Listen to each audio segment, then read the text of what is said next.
Hi అండి, అందరు బాగున్నారా?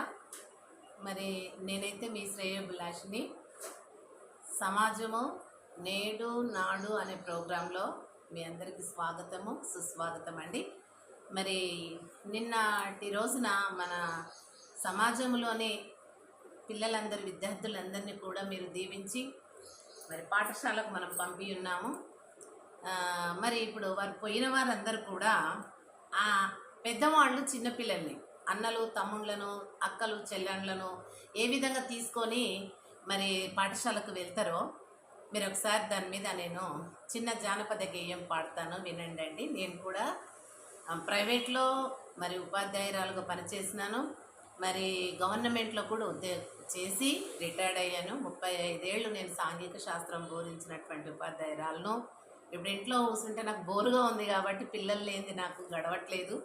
అందుకని సమాజమే ఒక తరగతిగా నేను భావించి మీ ముందుకు వచ్చానండి. సరే, ఇప్పుడు నేను అది పాడతానండి. పిల్లలు చెల్లెళ్ళని తమ్ముళ్ళని తీసుకొని కొత్త వేసుకొని వెళ్తూ ఉంటారు, బ్యాగులు బట్టలు. చూద్దాం.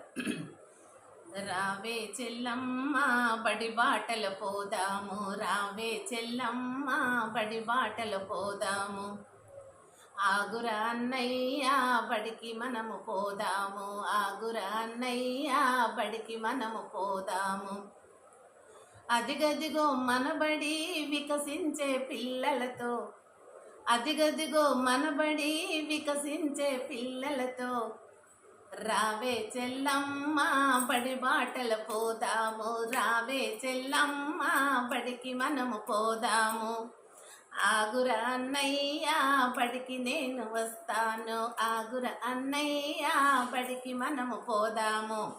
ఈ రకంగా మరి పాఠశాలలో ఉన్నప్పుడు క్లిప్పు క్లాపు సాఫ్ట్ ఎంఎల్ఎల్స్ అనేటటువంటివి నేను గవర్నమెంట్ మరి హై స్కూల్ టీచర్గా ప్రైమరీగా ఉన్నప్పుడు కూడా నేను ఇవన్నీ చేసిన క్లిప్పు క్లాప్స్ అని కూడా ఇది బడిబాట ప్రోగ్రాంలో నేను సొంతగా రాసినటువంటి సాంగ్ అండి. ఇది మరి పేపర్లో కూడా వచ్చింది. మరి అదంతా మీకు నేను తీరుకున్న సమయంలో మీతో కలిసినప్పుడు, మీతో ముచ్చటించినప్పుడు మీతో షేర్ చేసుకుంటాను.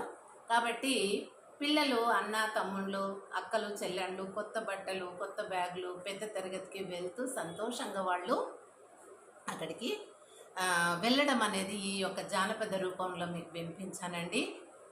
మరి మీరందరూ గమనిస్తారని అనుకుంటున్నాను. ఇది మనకు జానపద శైలిలో ఏంటంటే ఒక బావ మరదలు లేకపోతే